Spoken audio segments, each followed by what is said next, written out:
হরে কৃষ্ণ কৃষ্ণ কৃষ্ণ হরে হরে, হরে রাম হরে রাম, রাম রাম হরে হরে। জয় গুরুদেবের জয়, জয় রাধা কৃষ্ণের জয়, জয় গৌরনীতাই সীতানাথের জয়, জয় সকল সনাতনী ভক্তদের জয়। হরে কৃষ্ণ। আজ আমি যে আলোচনা নিয়ে আসছি তা হলো, মানুষ নিজে নিজের দুঃখ ডেকে আনে।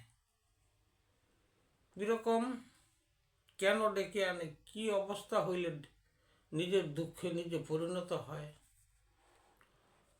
মানুষ অজ্ঞানতার কারণে এবং মায়ার দ্বারা জড়িত হয়ে নিজের মধ্যে অসংখ্য দুঃখের আলোয় ডেকে আনে। অজ্ঞানতা কি? যা জ্ঞানহীন।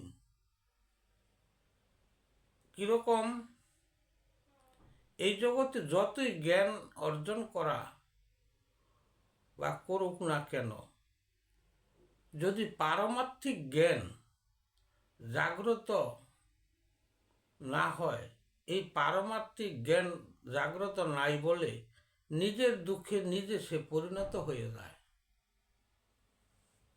কিরকম পারমার্থিক জ্ঞান? পারমার্থিক জ্ঞান হইল দেহের অন্তরে যে আত্মা আছে, সেই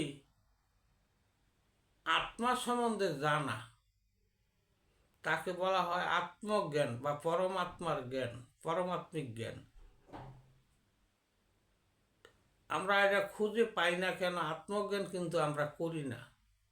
আমরা এই জগতে সর্বদা দেহের সুখ খুঁজতে গিয়ে কিভাবে ভালো খেতে পারবো, চলতে পারবো, সুখে থাকতে পারবো, অনেক টাকা পয়সা হইলে আরামায়েশ করতে পারবো, ধন সম্পদে আমি ধনী হব, যতই আমার যাই কিছু হোক না কেন, এরকম যখন করতে করতে সে মায়ায় মোহিত হয়ে সে তার দুঃখ ডেকে আনে।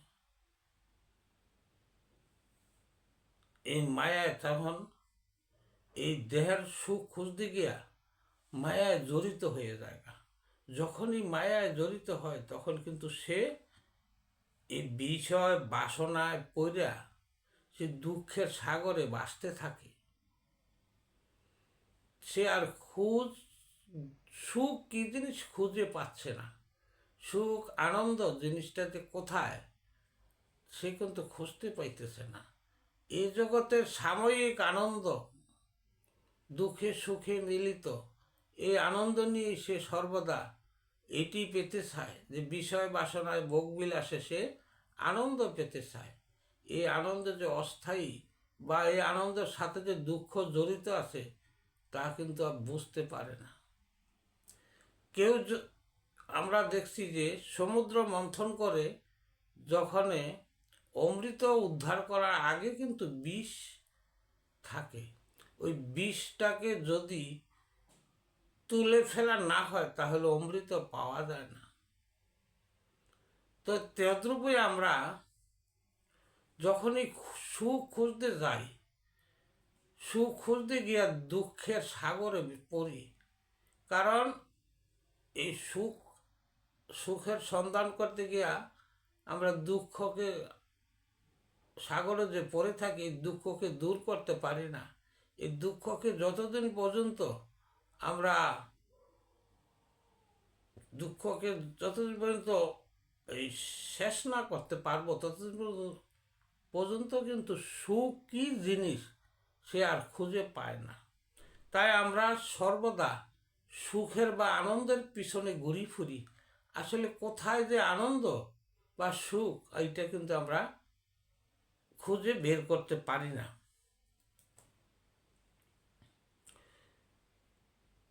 যদি আত্মাকে চিনতে না পারেন তবে ঈশ্বরকে সে চিনতে পারে না। কারণ আত্মারূপে ঈশ্বর মানুষের অন্তরে সে বিরাজ করে। কারণ এই যে ঈশ্বর যে বিরাজ করে, তাই ঈশ্বর কি বা ঈশ্বর তার কি গুণ? ঈশ্বরের তিনটা গুণ। সে সৎ এবং চিত এবং আনন্দ, তাই তাকে সচিদানন্দ স্বরূপ বলা হয়। এই যে আত্মা আছে, আত্মা ঈশ্বর স্বরূপ, সেই আত্মার ভিতরে কিন্তু সৎ চিত আনন্দ এই তিনটা জিনিস আছে। ভগবান, এই তিনটি ভগবান। সত্য যেখানে সেখানেই ধর্ম। আর চেতন, চিত মানে চেতন, যার চৈতন্য জাগ্রত হয়েছে সে ভগবানকে বুঝতে পারে, তখনই তার আনন্দ উদয় হয়। এই আনন্দে থাকাটাই কিন্তু ভগবানের চায়। দুঃখে পড়ে ভগবানকে যদি স্মরণ নেওয়া হয়, তবে সেটা তার সমস্যার জন্য সে ভগবানকে স্মরণ করলো, আসলে সে আনন্দের সহিত ভগবানকে আমরা স্মরণ করতে পারি না এবং সে আনন্দ লাভ করতে পারি না। তাই ঈশ্বর ব্যতীত কেউ আনন্দ দিতে পারে না। এই জগতে যতই আসে এই আনন্দ একমাত্র পরম ঈশ্বর, তার থেকেই সে আনন্দ আসে। কারণ এই জগতের যাই কিছু আসে না, ঈশ্বর প্রেরিত জিনিস। তো ঈশ্বর থেকে যদি আমরা সেই আনন্দ লাভ না করতে পারি, সুখ, এই জগতে যতই কিছু হোক না কেন, ধন সম্পদ মান গৌরব, এই সমস্ত দিয়ে কিন্তু কখনো আনন্দ বা সুখ পাওয়া যায় না। তো এগুলা খুঁজতে গিয়ে আমরা কি করি, এর পিছনে ছুটি। এই বিষয় বাসনার পিছনে ছুটতে ছুটতে আমরা দুঃখের থেকে আরো দুঃখের সাগরে গিয়ে পরিণত হয়ে যাই। দুঃখ সামান্য দুঃখ থেকে যে যত যার বাসনা বিষয় যতই থাকুক, তার ততই কিন্তু দুঃখ বেশি। তাই আমরা নিজেরই কিন্তু নিজের দুঃখ আমরা ডেকে আনি। এখন যদি কাহারও চৈতন্য জাগ্রত হয়, চৈতন্য মানে কি চেতন, এই যে আমি পৃথিবীতে আসছি, খেতেছি, চলতেছি, ফিরতেছি, আমি রোজগার করতেছি, ভালো থাকবো, আরো ভালো থাকবো, এটা কিন্তু চেতন শক্তি না। চেতন শক্তি কি? যখন আত্মাকে চিনতে পারা যায়। মানুষ যদি, আমরা বলি মানুষ মারা যায়, কিন্তু আসলে দেহের থেকে চেতন শক্তিটা যদি চলে যায়, এই চেতন শক্তি চলে গেলে তার আর এই দেহের কোনো কিছুই থাকে না, দেহ অচল হয়ে যায়। তাই আমরা এই অচলের জন্য, যে দেহের জন্য কিন্তু আমরা সব কিছুই করে থাকি, দেহকে খাদ্য দিয়ে ভালো সুখে থাকার জন্য, কিন্তু আত্মার যে খাদ্যের প্রয়োজন বা আত্মার সুখে কিভাবে রাখা যায়, এই আত্মার সুখ আমরা খুঁজতে পারি না বলে আমাদের এই অবস্থা।